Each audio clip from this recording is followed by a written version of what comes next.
बार मैं कह चुका हूँ, वो ध्यान हटाने के लिए जानबूझ करके इस तरह के लोगों को छोड़ा जाता है।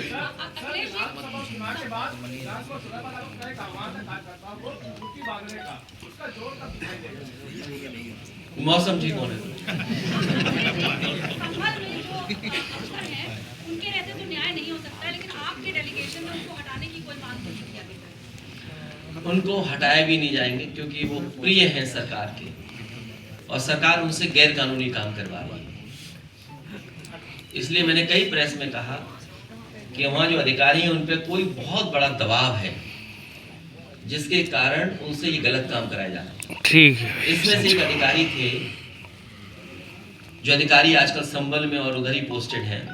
जब वो आगरा में पोस्टेड थे तो उन पर बहुत बड़ा भ्रष्टाचार का आरोप लगा था, बहुत बड़ा भ्रष्टाचार का आरोप लगा था। आप पत्रकार हैं, आप वहाँ पत्रकार मित्रों से जानकारी कर लेना कि कितना बड़ा भ्रष्टाचार को आरोप लगा था। मुझे लगता है उसी का परिणाम है कि उन पर दबाव बना करके उनसे गलत काम कराया जा रहा है। अखिलेश जी, एक सवाल है। आशीष पटेल ने पल्लवी पटेल को धना मास्टर कहा और कहा कि जितनी चाबी भरी राम ने उतना चले खिलौना। मैं आपके सवाल का तब जवाब दूंगा जब ये बता दो कि दिल्ली से कौन चला रहा है, लखनऊ से कौन चला रहा है और किसको चला रहा है। फिलहाल वो ये नहीं, दिल्ली से किसको कौन चला रहा है, लखनऊ से कौन चला रहा है, ये बता दो तो हम इसका जवाब दे पाएंगे। जब तक हमें ये नहीं पता होगा चाबी कौन भर रहा है, किसको कौन चला रहा है, लखनऊ से कौन चला रहा है। सर अध्यक्ष जी, सर अभी दलित के मामले को लेके अभी कौन सा पल्लवी पटेल ने इसमें कॉन्फ्रेंस की थी। सर आशीष पटेल है गाना गा रहे हैं कि जितना चले राम उतना चले खिलौना। जो बहन है केवल लखनऊ के बारे में जानती हैं। दिल्ली के बारे में कुछ करोड़ रुपए का भ्रष्टाचार है जो आरोप लग रहा है। सर मैं प्रयागराज ही रहने वाली नहीं, अभी दूसरा पूछ रहा हूँ, मैं दूसरा पूछ रहा हूँ। आज टाई लगा के आए पत्रकार।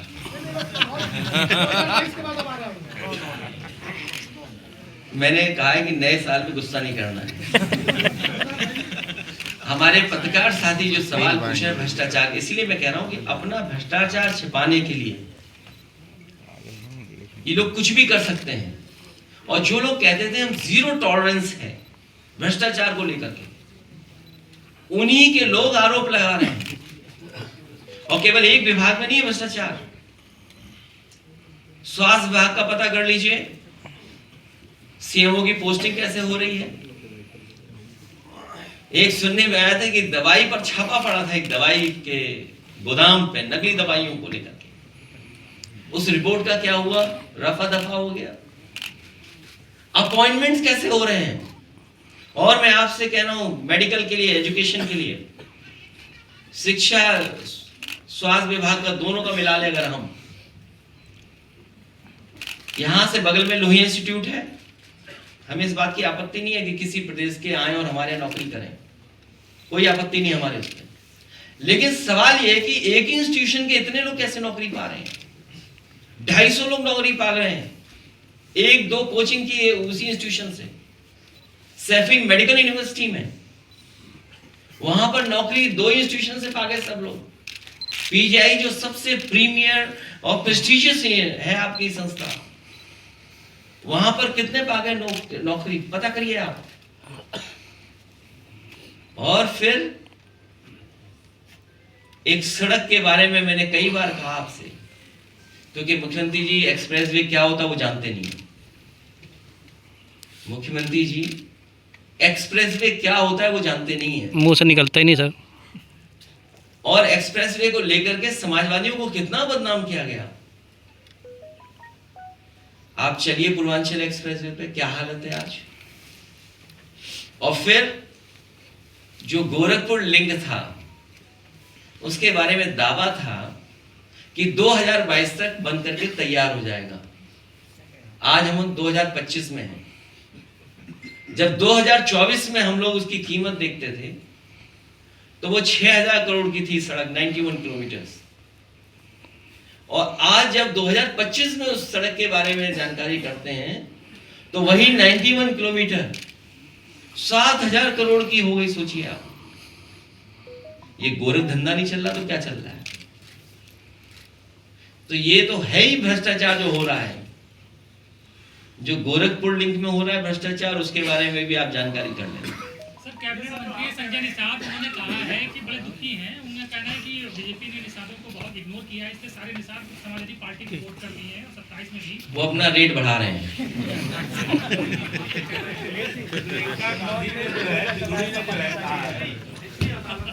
मैं जानता हूं, मेरे बगल में बैठे थे जब वो हमारे साथ थे। आज तो हमारे अध्यक्ष जी बैठे हैं। आप सब प्रेस के लोग जानते होंगे।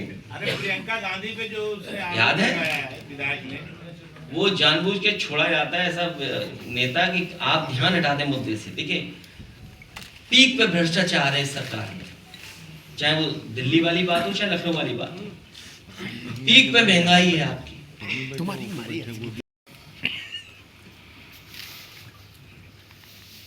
अब बहुत बड़े पैमाने पे संत महात्मा गुरु ऋषि मुनि बड़ी संख्या में लोग आए हैं कुंभ में। बड़ा आयोजन हो रहा है। मैं तो सभी साधु संत ऋषि मुनियों से यही प्रार्थना करूंगा कि जब वो जाएं तो अपने साथ किसी और को भी लेते जाएं यहां से, क्योंकि यहाँ पर बहुत लोग ऐसे जिनको जो काम नहीं करना चाहिए वो काम करना है। अब दोनों काम बिगड़े जा रहे हैं उससे, न वो काम जिसके लिए वो थे और जो काम आज कर रहे हैं वो भी बिगड़ रहा है। इसलिए मेरा साधु संतों से ऋषि मुनियों से यही प्रार्थना है कि जब वो यहां से जाएं तो किसी साथी को भी यहां से लेते जाएं। ये जो झगड़ा चल रहा है भ्रष्टाचार को लेकर के, इस सरकार ने करप्शन की सब सीमाएं तोड़ दी। इतना करप्शन कभी सुनने को नहीं मिला होगा, देखने को नहीं मिला होगा। और करप्शन को छिपाने के लिए जान ले सकते हैं ये लोग। ये इतने हृदयहीन हैं कि जान पर राजनीति करते हैं। ये हृदयहीन दल है। बरेली का लेखपाल जिसका एक शरीर का हिस्सा मिल गया, एक शरीर का हिस्सा मिला ही नहीं अभी तक। सोचिए आप, अपना भ्रष्टाचार छिपाने के लिए, और तमाम लोग उसमें शामिल है भ्रष्टाचार में। हत्या हो गई। और लखनऊ में तो अब तो भ्रष्टाचार की आम चर्चाएं हैं। ट्रांसफर पोस्टिंग, हर विभाग में रेट तय हो गया है। अभी तो एक विभाग की सूची कही जा रही है, और एक व्यक्ति तो ऐसे हैं जिन पे अगर आरोप या चर्चा की जाए भ्रष्टाचार की तो वो श्लोक सुनाने लगते हैं। अभी उनसे किसी ने भ्रष्टाचार को लेकर के सवाल किया तो वो श्लोक सुना रहे हैं। पूरा स्वास्थ्य विभाग, जानकारी कर लीजिए किस हालत में। इतना स्वास्थ्य विभाग कभी नहीं बर्बाद हुआ होगा। दवाई, इलाज से लेकर के सब में भ्रष्टाचार। ये तमाम अपने भ्रष्टाचारों को छिपाने के लिए इसी तरह की घटना करते रहेंगे। इसलिए हम सबको सावधान रह करके इनके साथ मुकाबला भी करना है। और हमारी मांग है ऐसे दोषी अधिकारियों के खिलाफ कार्रवाई हो, कानूनी कार्रवाई हो। और कानूनी कार्रवाई अभी नहीं होगी तो जब कभी समाजवादी लोग सत्ता में आएंगे, इसकी पुनः जांच कर करके इनके खिलाफ कार्रवाई करने का काम। घटनाएं हैं जैसे गाजीपुर में गंगा किन्नर की जो हत्या हुई है, और जीरो टॉलरेंस का जो नारा देते थे। आप लोगों पे भी इतना दबाव है, उसके बावजूद भी हम लोगों को इतनी घटनाएं सुनने को मिलती और देखने को मिलती। इनके लोग तो इतने दबंग हैं कि थाने में रिवॉल्वर लेकर के पहुंच जा रहे हैं। वो भी कहां, जहां मंत्रीगढ़ आसपास रहते हैं वहां। और अधिकारी तो अपनी मनमर्जी कर रहे हैं और अन्याय की सब सीमाएं लांघ चुकी हैं। मैं एक बार फिर अपने डेलीगेशन में जितने भी लीडर्स गए उनका बहुत धन्यवाद देता हूं कि वो गए वहां पर, उनका दुख दर्द सुने। हम आपके माध्यम से भरोसा दिलाते हैं कि समाजवादी पार्टी उनके साथ है। हर दुख दर्द में उनके साथ खड़े दिखाई देंगे। जब कभी भी समाजवादी को मौका मिलेगा हम उनको न्याय दिलाने के लिए आज भी लड़ रहे हैं और भविष्य में भी उनको न्याय दिलाने के लिए लड़ाई लड़ते हैं। हम लोग चाहते थे कि संभल में डेलीगेशन जाए और संभल में जो कुछ हुआ है उसकी सच्चाई जनता के सामने आए। इसके लिए समाजवादी पार्टी ने दोनों सदनों के नेता प्रतिपक्ष, जिसमें सबसे पहले आदरणीय माता प्रसाद पांडे जी, लाल बिहारी यादव जी, श्यामलाल पाल समाजवादी पार्टी के प्रदेश के अध्यक्ष, सांसद हरिंदर मलिक, सांसद रुचि वीरा, सांसद इकरा हसन, सांसद जियाउर रहमान बर्क, सांसद नीरज मौर्य, पार्टी के नेता कमाल अख्तर, रविदास मेहरोत्रा जी, नवाब इकबाल महमूद साहब, पिंकी यादव, असगर अली अंसारी, जयवीर सिंह यादव, शिवचरण कश्यप से लेकर के ये तमाम साथी जाकर के संभल के लोगों से बातचीत करना चाहते थे।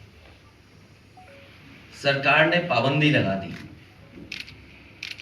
ये लोग दिल्ली से लखनऊ से जाने के लिए तैयार हुए, पुलिस प्रशासन ने उन्हें नहीं जाने दिया। जब दूसरी बार गए तो वही प्रशासन और शासन ने जाने दिया। तो ये बात समझ में नहीं आती कि आखिरकार सरकार क्या छिपाना चाहती थी, जिसकी वजह से डेलीगेशन को नहीं जाने दे रहे थे। और लगातार जिस तरह की कार्रवाई हो रही है कि वहां पर लोगों के ऊपर दबाव बनाना, लोगों के ऊपर झूठे मुकदमे लगाना, बड़ी संख्या में जिनका निर्दोष लोग हैं जो, उन पर झूठे मुकदमे लगाए गए। और जो कुछ ये हुआ है घटना, ये पूरी घटना सरकार ने कराई है, अधिकारियों के माध्यम से कराई है। जो घटनाक्रम है, आखिरकार इतनी जल्दी आई सर्वे को लेकर के, जब आपके पास प्लेसेस ऑफ वर्शिप एक्ट है 1991, उसके तहत आप सर्वे नहीं कर सकते। लेकिन सरकार और अधिकारियों ने जानबूझ करके एक सोची समझी रणनीति और साजिश के तहत उन्होंने ये काम किया। और जिन लोगों की जान गई है, ये दंगा नहीं है, ये प्रशासन की गोली से गई है जान। गोली अगर कहीं से चली है तो प्रशासन ने चलाई है।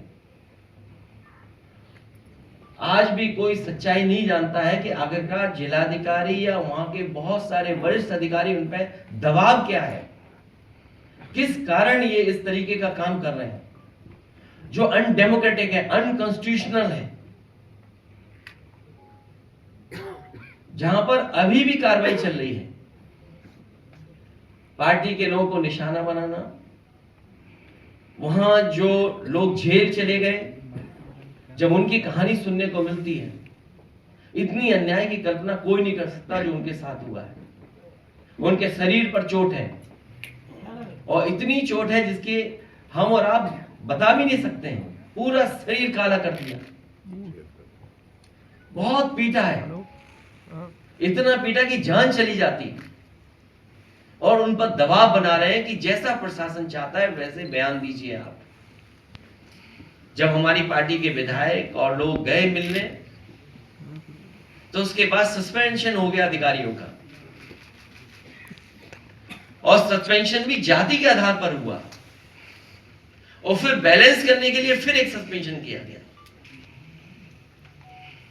ये कहां की सरकार है? ये भारतीय जनता पार्टी के लोग जो सरकार में बैठे हैं,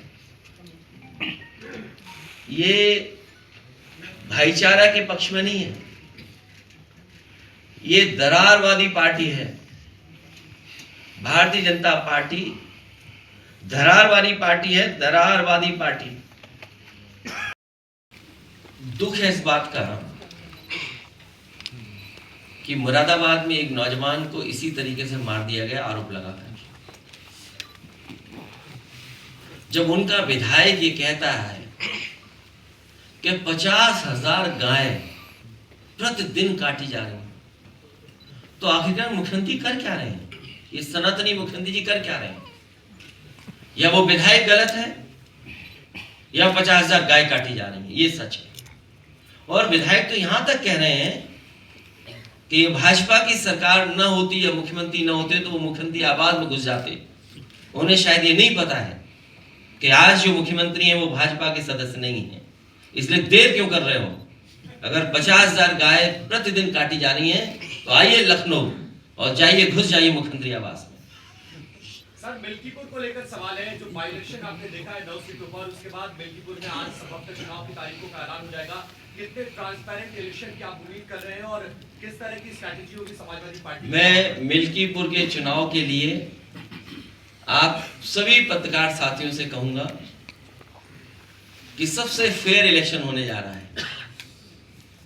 इससे फेयर इलेक्शन आपने कभी नहीं देखा होगा, ना देख पाएंगे। इसलिए आप लोग सब कैमरे के साथ पहुंचिए। आपके साथ साथ मैं देश के पत्रकार साथियों को भी बुलाना चाहता हूं, और साथ ही साथ क्योंकि अयोध्या ऐसी धार्मिक नगरी है, वहां का चुनाव जब होगा तो न केवल देश के पत्रकार देखें बल्कि अंतरराष्ट्रीय स्तर के भी पत्रकार आए और वो देखें कि भारत में और खासकर यूपी में कितना फेयर इलेक्शन होता है। वो अगर रहेंगे तो उन्हें एक फेयर इलेक्शन देखने को मिलेगा। अखिलेश जी, संभल में अब तक 54 लोगों के ऊपर मुकदमा दर्ज हो चुका है, महिलाओं को भी गिरफ्तार किया जा रहा है, तो क्या समाजवादी पार्टी उन्हें कोई लीगल एड प्रोवाइड करेगी? उनको पूरी कानूनी मदद दी जाएगी, और साथ ही साथ हमारे साथियों ने कहा है कि बहुत गरीब लोग हैं जिनके साथ अन्याय हुआ है, उनका नुकसान बहुत हुआ है। अभी जो कुछ हम लोग मदद कर सकते हैं उनकी करेंगे। सर, अभी आपने प्लेसेस ऑफ वर्शिप एक्ट की बात की, जिसके तहत सर्वे नहीं हो सकता। सरकार ये कह रही है कि जो सर्वे हुआ वो कोर्ट के आदेश के क्रम में हुआ। हालांकि वो स्थान नहीं है कि किसी के बारे में क्या कहें। कोर्ट के बारे में टिप्पणी करना भी बड़ा मुश्किल काम होता है, लेकिन कोर्ट का काम करने का तरीका तो आप जानते होंगे। और दूसरे पक्ष को सुना ही नहीं गया। ये कहाँ का कानून है? डेमोक्रेसी की बात करने वाले लोग और संविधान की बात करने वाले लोग वो जानते होंगे कि ये अनकॉन्स्टिट्यूशनल है कि जहां आप दूसरे पक्ष को सुन ही नहीं रहे हैं और ऑर्डर कर दे रहे हैं। और क्या जल्दी थी कि आप तैयार बैठे थे सर्वे करने के लिए, कि आप तुरंत सर्वे के लिए पहुंच गए, जब हर पक्ष ने और खासकर मुस्लिम पक्ष ने ये कहा कि आप सर्वे करने आए तो हम पूरा सहयोग करेंगे, और पूरा सहयोग हुआ। तो क्या वजह थी कि दोबारा फिर सर्वे करने के लिए जाना पड़ा? उतना चले खिलौना और बिना बीजेपी के सुने आप नेता फैसला जो है सुना आरोप रहे लगा हैं। रहे हैं, कैसे देखते हैं? ये भारतीय जनता पार्टी के वो लोग हैं, आप इनका इतिहास उठा करके देख लो। पूछो हम ये हिल सुप्रीम जाएगा ना कोर्ट के लिए हमारा। भी झूठ बोलते हैं, बड़ी बड़ी संस्थाएं उनमें भी झूठा आश्वासन देते हैं, उनका नाम क्या था? एफिडेविट भी झूठा देते नाम क्या था? हैं। पटेल। ये झूठ बोलने वाले लोग हैं, इसलिए मैंने हाँ। कहा हृदयहीन लोग हैं। इनसे उम्मीद करना कि संविधान के रास्ते पे चलना आप भूल कर रहे हैं। इसीलिए मैंने कहा कि ये पीडीए पे अन्याय बहुत कर रहे हैं, भ्रष्टाचार कर रहे हैं। ओएसडी के भ्रष्टाचार इंसान के जीवन का कोई मोल नहीं है, क्योंकि उसी से वो राजनीति करना चाहते हैं, उसी से राजनीतिक लाभ लेना चाहते हैं। भाजपा के अगर काम देखें हम लोग, या पिछले इतने कार्यकाल का जो हम आकलन करें, तो ये भारतीय जनता पार्टी हृदयहीन पार्टी है। इतनी घटनाएं होने के बाद भी कोई सिंपैथी नहीं किसी के लिए, और उत्तर प्रदेश में कोई एक घटना नहीं हो रही है, लगातार होती जा रही है। जिले उठा करके देख लीजिए किस तरह की घटनाएं हो रही हैं। और तब जब ये नारा लगाते थे कि जीरो टॉलरेंस है, जीरो टॉलरेंस की सरकार है, इस सरकार में न्याय मिलना और न्याय के साथ साथ लोगों की सुनवाई हो, इस सरकार में कहीं दिखता नहीं है सुनवाई भी। भाजपा सरकार के दो पड़ले हैं, एक है पीडीए के खिलाफ अन्याय और दूसरा है भ्रष्टाचार। अन्याय तो हम लोग आप लोग जानते ही हैं, और भ्रष्टाचार को लेकर के तो अब तो चर्चाएं आम हो गई हैं। उन्हीं के अपने लोग भ्रष्टाचार की किस सीमा तक एक दूसरे पर आरोप लगा रहे हैं। ये बात तो पत्रकार साथी ज्यादा समझते होंगे या राजनीति को जो समझते होंगे वो बेहतर समझते होंगे कि कौन किस पे आरोप लगवा रहा है भ्रष्टाचार के। लखनऊ वाले दिल्ली पर और दिल्ली वाले लखनऊ पर लगवा रहे हैं। भाजपा सरकार के दो पड़ले हैं, एक है पीडीए के खिलाफ अन्याय और दूसरा है भ्रष्टाचार। इन दोनों में कभी एक पड़ला ऊपर हो जाता है तो कभी दूसरा। इसी डिसबैलेंस को छुपाने के लिए संभल जैसी साजिश की गई है। और जो इलेक्शन में लूट हुई थी कुंदरकी में, मीरापुर में, उसको छिपाने के लिए भी संभल जैसी घटना हुई है। जानबूझ कर करके कुंदरकी का जो वोट की लूट हुई, जो पुलिस प्रशासन के माध्यम से वोट पड़वाए गए, जो वीडियो निकले, तस्वीरें आई, उससे आम जनमानस जान गया कि इन्होंने चुनाव नहीं कराया, इन्होंने पुलिस के माध्यम से वोट लूटे हैं। और वही सरकार कह रही है कि अगर कुंदरकी जीत सकते हैं तो मीरापुर वो मिल्कीपुर क्यों नहीं। और मैं एक बार फिर कहता हूं कि संभल की घटना नहीं थी, ये बहुत बड़ी साजिश और षड्यंत्र था। जो खोदने वाले लोग हैं वो रुकने वाले नहीं हैं। अभी हाल ही में इन्होंने आगरा में भी एक एएसआई की संरक्षित बिल्डिंग को गिराने का काम किया। और आगरा में जब जानकारी लोगों को हुई, समाजवादी पार्टी ने अपने तमाम प्लेटफॉर्म पे जब बात ये उठाई तो न केवल वो प्रोटेक्टेड बिल्डिंग को रोका गया, बल्कि जो तोड़ना चाहता था उसके पीछे टीम लगा करके भेज दिया गया है। सुनने में आया वो आगरा से फरार है, लेकिन जो जानकारी मिल रही है, जानकारी है कि विक्रमादित्य और कालिदास के आसपास ही कहीं वो है। जो सोचिए, एएसआई की प्रोटेक्टेड बिल्डिंग को तोड़ रहा था ठेकेदार, वो अधिकारियों से मिलकर के कोई कारोबार बड़ा करना चाहता था, वही वहां से फरार है। लेकिन यही विक्रमादित्य मार्ग और कालिदास मार्ग के आसपास कहीं छिपा हुआ है। आप में से बेहतर जानते होंगे वो कहां छिपा होगा। और उसके बाद बाहर भीड़ इकट्ठा हो गई कि भाई जब एक बार सर्वे हो गया था, दोबारा सर्वे, और उन्होंने कह दिया था सर्वे पूरा हो गया, तो दोबारा सर्वे करने की क्या आवश्यकता थी। लेकिन ये जानबूझकर सुनियोजित ढंग से उन्हें इस तरह का उत्पात कराना था और दंगा का रूप पहला प्रकट करना था। इसलिए उन्होंने फिर 24 तारीख को सर्वे के लिए वहाँ गए। जब वहाँ उन्होंने पूछा वहाँ के अधिकारियों से कि क्यों गए 24 तारीख को, तो उन्होंने कहा हमें रिपोर्ट देनी थी, आगे कुछ हमें बाकी रह गया था, उसे हम जानने के लिए गए। तो जानने के लिए गए तो अकेले जाना चाहिए, एसपी को ले जाना चाहिए, किसी पार्टी के कार्यकर्ताओं को साथ नहीं ले जाना चाहिए। ये लोग गए वहाँ ऐसे नारा लगा रहे थे जिससे उत्तेजना पैदा हो गई। बाहर धीरे धीरे इसको लेकर के भीड़ इकट्ठा हो गई और भीड़ को तितर बितर करने के लिए पुलिस ने न तो आंसू गैस छोड़ा और ना ही कोई चेतावनी दी, न लाठीचार्ज किया, सीधे फायरिंग होने लगी। उसमें 5 लोग मारे गए।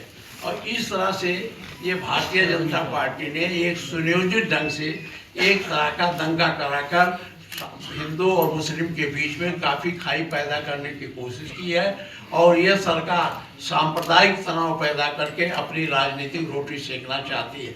वहाँ 4-5 लोग मारे गए। हम लोग गए थे, सबसे मिले भी। हमारे राष्ट्रीय अध्यक्ष जी ने हर मृत्यु, जिसके घर मृत्यु हुई थी, जो लड़के मारे गए थे, उनके लिए 5-5 लाख रुपया दिया था। हम लोगों ने उनको 5-5 लाख रुपया दिया। इसके साथ वहाँ फिर डीएम एसपी भी आ गए थे। उन्होंने अपनी बात रखनी शुरू की। वहाँ बात आई कि भाई आपने जब कोई चेतावनी नहीं दी कोई लाठीचार्ज नहीं किया। फिर गोली तो उन्होंने कहा गोली हमारी नहीं है, ये गोली बाहर से है, ये लोगों ने एक दूसरे पर चलाया, जो सर्वथा असत्य है। और ये कहना कि पुलिस जो है अपने गोली अपने लाइसेंसी या जो उनके पास हथियार थे उससे नहीं चलाया। तो पुलिस हमेशा जब कभी इस प्रकार की कार्रवाई होती है तो गैर लाइसेंसी हथियार ले जाते हैं। अब वो कहते हैं कि हथियार रहता कहाँ है, तो जो कुछ पकड़े जाते हैं कट्टा या गैर लाइसेंसी हथियार उनके माल गोदाम में रखे जाते हैं, जिसका चार्ज वहाँ के दीवान या मुंशियों को रहता है। जब कहीं इस प्रकार की घटनाएं होती हैं तो उसको खोल करके वो उसमें से निकाल लेते हैं और ले जाते हैं। इसलिए वो ये नहीं कह सकते कि ये जो फायरिंग हुई है ये लोगों की आपसी है, ये पुलिस की फायरिंग है, पुलिस की फायरिंग से लोग मारे गए। हम लोग इस घटना को जानने के लिए कई बार वहां जाना चाहते थे, मुझे भी 2 बार रोका गया। अभी जब हमारा प्रतिनिधिमंडल गया, मैं दिल्ली गया, तो पहले जाने के पहले मेरे घर पर फिर प्रेस लोग आए, उन्होंने कहा आप जाने नहीं पाएंगे। तो मैंने कहा भाई इसे क्यों जाने नहीं पाएंगे। फिर दिल्ली में भी कहा गया नहीं जाने पाएंगे, लेकिन डीएम ने हमको टेलीफोन किया था और कहा था कि हम आपसे मिलना चाहते हैं। हम लोग गए, वहाँ सारे लोगों से मिले, अपने पार्टी के जो हमारे वर्ग साहब थे उनके घर भी हम लोग गए, फिर नवाब साहब में गए। प्रत्येक जो मारे गए परिवार के लोग थे उनसे हम लोगों ने मुलाकात की। सबसे ज़्यादा ज्यादती वहाँ पुलिस आज कर रही। शाही मस्जिद एएसआई के अंदर आती है, उसके सामने बिना एएसआई के परमिशन के ये चौकी बनाने लगे। वहाँ इस पर भी विरोध प्रकट किया गया कि आपने चौकी क्यों कैसे बना रहे हैं। वो इस चीज़ को मानने के लिए तैयार नहीं थे कि ये शाही मस्जिद के अंतर्गत आता है या एएसआई के अंतर्गत आता है। जबरदस्ती वो चौकी बना रहे थे। साथ ही साथ वहाँ जो एफआईआर हुआ, इन्होंने तो अपना एफआईआर दर्ज किया और जो लोग मारे गए उनके तरफ से कोई एफआईआर पुलिस के खिलाफ या किसी के खिलाफ दर्ज नहीं किया। इस तरह से एक सुनियोजित घटना थी और इस सुनियोजित घटना से पूरे प्रदेश में हिंदू मुस्लिम के बीच में जो समरसता थी उसको समाप्त करने का प्रयास इस भारतीय जनता पार्टी ने किया है।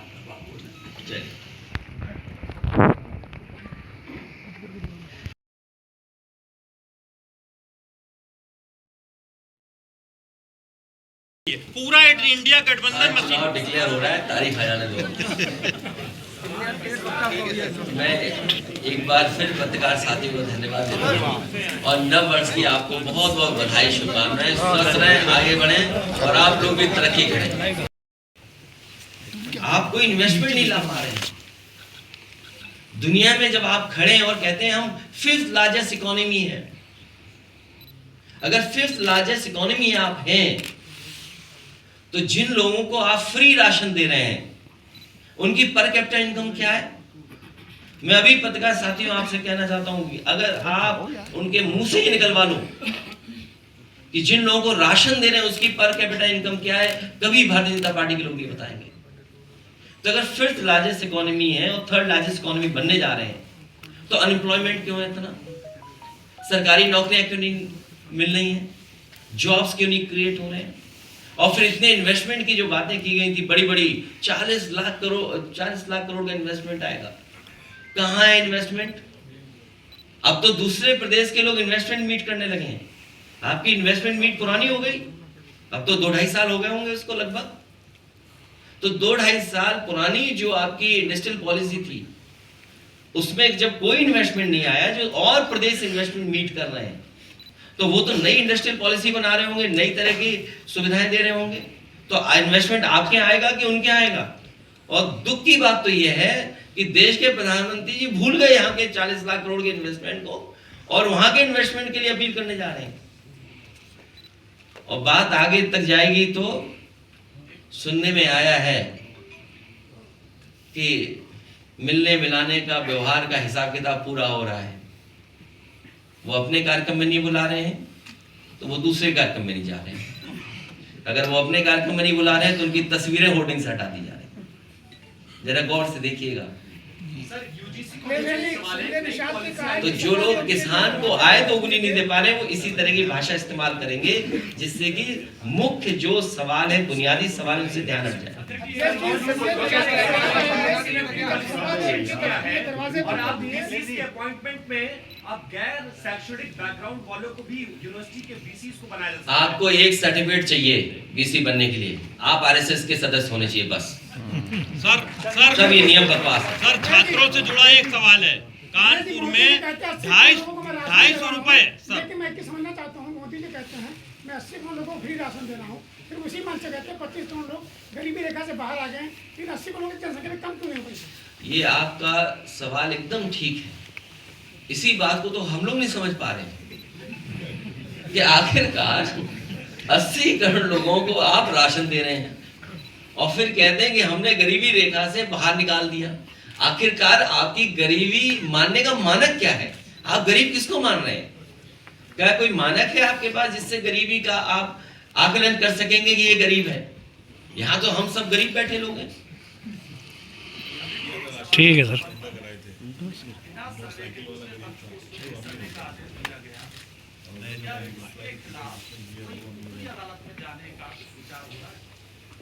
इसमें कानूनी राय ली भी जा रही है और बहुत सारे लोग सुप्रीम कोर्ट में भी गए हैं और उसी का परिणाम ये है कि फर्दर सर्वे रुक गए हैं। वो आपकी जानकारी में होगा। फर्दर सर्वे नहीं हो सकता, हम इसके लिए धन्यवाद देना चाहते हैं। सर कानपुर यूनिवर्सिटी का एक सवाल है, आपके छात्रों ने अभी आंदोलन किया, 250 रुपए फीस मायावती जी के में आपके समय थी बैक पेपर की, आज 750 रुपए LLB की बैक पेपर की फीस हो गई है। वहाँ गरीब छात्र तिल तिल के तड़प तड़प के मर रहा है और कह रहा है कि शिक्षा को दूर कर रहे हैं, शिक्षा को दूर कर रहे हैं गरीबों से। इस पे कब आपकी साइकिल चलेगी, कब आपका आंदोलन होगा, ये पूछने का मैं आपसे और आपके माध्यम से तमाम छात्र नौजवानों से कहूंगा कि खूब साइकिल चलाएं अगले चुनाव में। ठीक है सर। चीजों पर विचार ये होगा और पीढ़ियों सुधार को होगा। शिक्षा से दूर क्यों किया जा रहा है? इसलिए करा जा रहा है कि आप लोग गुलाम रहे उनके, हमें और आपको गुलाम बनाना चाहते हैं। भाजपा का नारा था बेटी बचाओ बेटी पढ़ाओ, वहीं दिल्ली में भाजपा के एक सांसद ने आरोप लगाया